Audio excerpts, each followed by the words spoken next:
Бүгүн ошо ачылыш экен, атайын ушуга камдалып келдик. Ачылышка катуу тиги көлгө барып эс алып анан кайра кечинде кайтат дедик, ушу менен келели деп үй бүлөбүз менен чыкканбыз.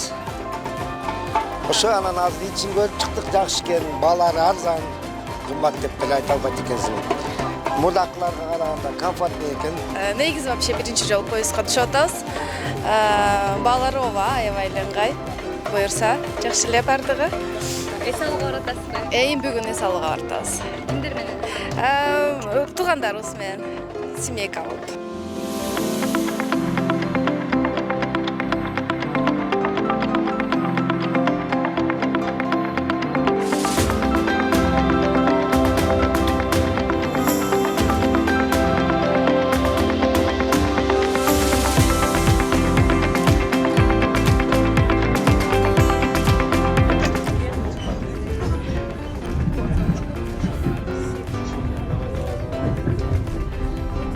Бишкек балыкчы поезд каттамы бүгүндөн тарта жанданды.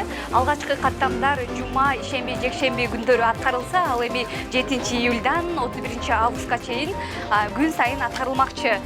Поезд Бишкек станциясынан саат 7:45-те чыгып кеттик. Ал эми саат 12-лерден өтүп, балыкчынын көл жээгине барып калмакчыбыз. Ал эми билеттердин баасы боюнча айта кетсек, 5 жашка чейинки балдарга акысыз. Ал эми алдыда кененирээк маалымат беребиз. Биз биринчи жолу кетип жатып баратабыз. Анан эң негизгиси балдарга көрсөтөлү деп, анан баардыгы жагып жатат. Мындай ыңгайлуу, жакшы, комфортно кетип баратабыз. Анан ошол баары жагып.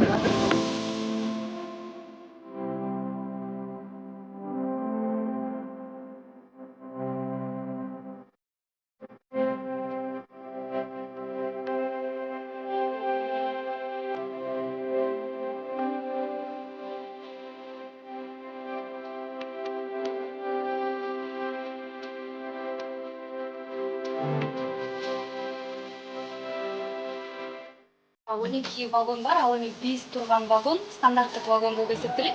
Бул жакта балдарга 73 сомдон башталса, ал эми чоңдорго 150 сомдон башталат. Биз азыр кийинки вагондорду дагы көрүп чыгалы.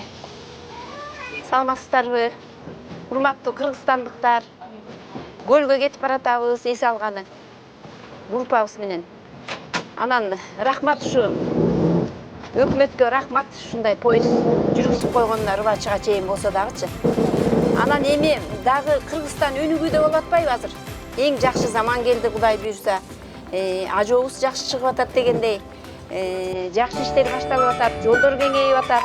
Мынакей акыр Рыбачыга чейин шарактап, тең туштарыбыз менен кетип баратабыз. Тейлегендерге рахмат, кыздар балдары жетиштиргендерге жакшы тейлейт.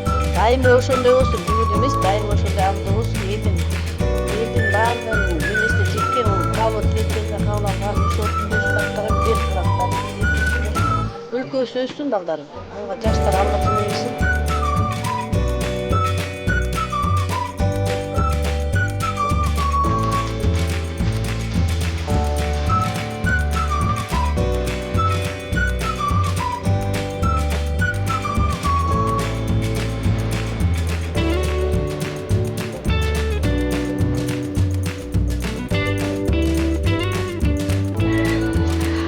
Биздин Манайсонун, ал эми биз отурган люкс вагон. Бул жакта балдарга 250 сомдон башталса, чоңдорго 500 сомдон башталат. Бишкек балыкчы поезддин жайкы мезгилинин ачылышы болуп турат. Бизде бүгүн 11 вагон жүргүнчүлөр үчүн. Бир вагонубуз электрический вагон. Бутта биздин электр энергиясы менен камсыздап турган бир вагон менен ошо менен жалпысынан 12 вагон болуп состав кетип бардык. Анын ичинде бир VIP купе, 4 VIP вагон, бир люкс вагон, калганы стандарт вагондун жабылышы. Быйылкы жаңылыгыбыз болуп мына былтыр бизде 2 эле вагонубуз бар эле, бүгүн дагы мындай жаңы стилде, жаңы дизайнда дагы 2 вагон кошулду. Этно стилде кылып, бунун баары биздин жүргүзүүчүлөрдүн суроо талаптары боюнча туристтик жүргүнчүлөр Кыргызстан жарандары ушу биздин вагондорго поездго отурган сандын көбөйүшү менен биз быйыл уже 2 вагон кошумча 4 вагон, VIP вагон кошулду. Быйылкы эң дагы чоң жаңылыгыбыз ушу биздин поезд мурунку жылдары балыкчы станцияга, балыкчы бекетинен келип эле токтосо, быйыл болсо пляжга чейин барабыз. 6 чакырымга жакын жол, темир жол салынып, биздин туристтерди, жүргүнчүлөрдү быйыл пляжга чейин алып барабыз.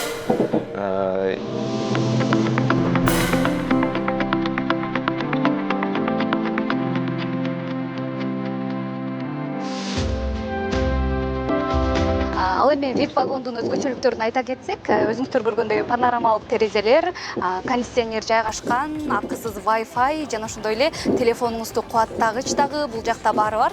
Жана буфет кызматы менен дагы камсыздалган. Ал эми бул VIP вагонго түшүү үчүн балдарга 400 сомдон башталса, чоңдорго 800 сомдон төлөнмөкчү. Биринчи иретте биринчи четте коопсуздук жагын карайбыз өзгөчө.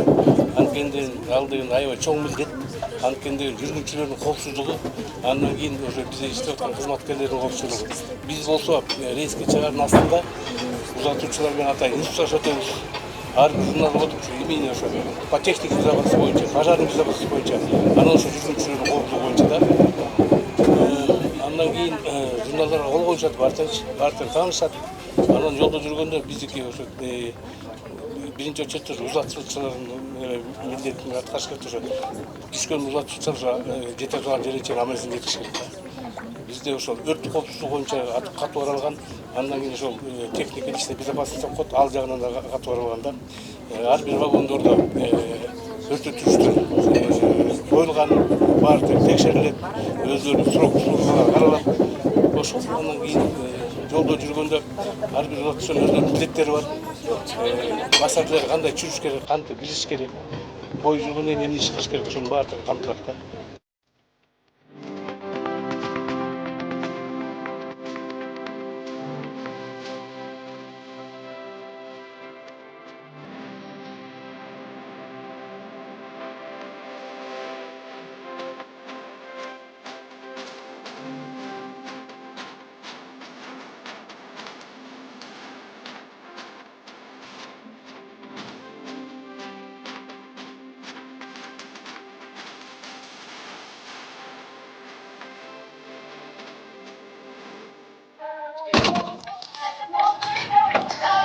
Saat 12'den 16 minut öttü. Biz Balıkçı şahrına geldik.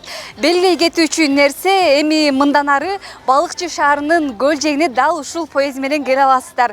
Барыңыздарга көңүлдүү эс алуу каалайбыз.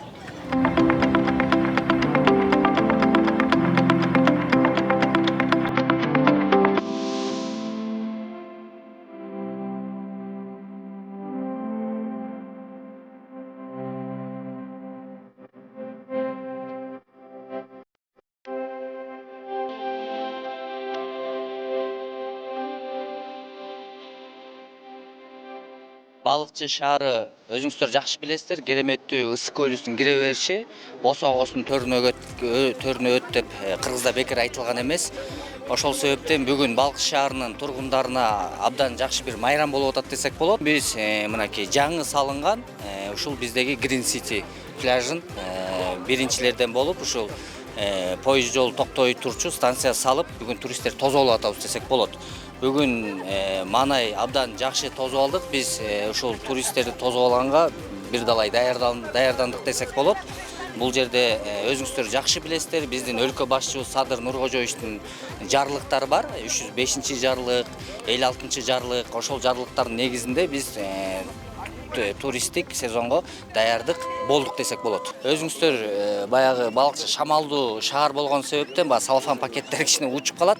Бирок мындан аркысын ар бир туристтерге келе турчу малдарга ишембеликке ар дайым чыгып турушат.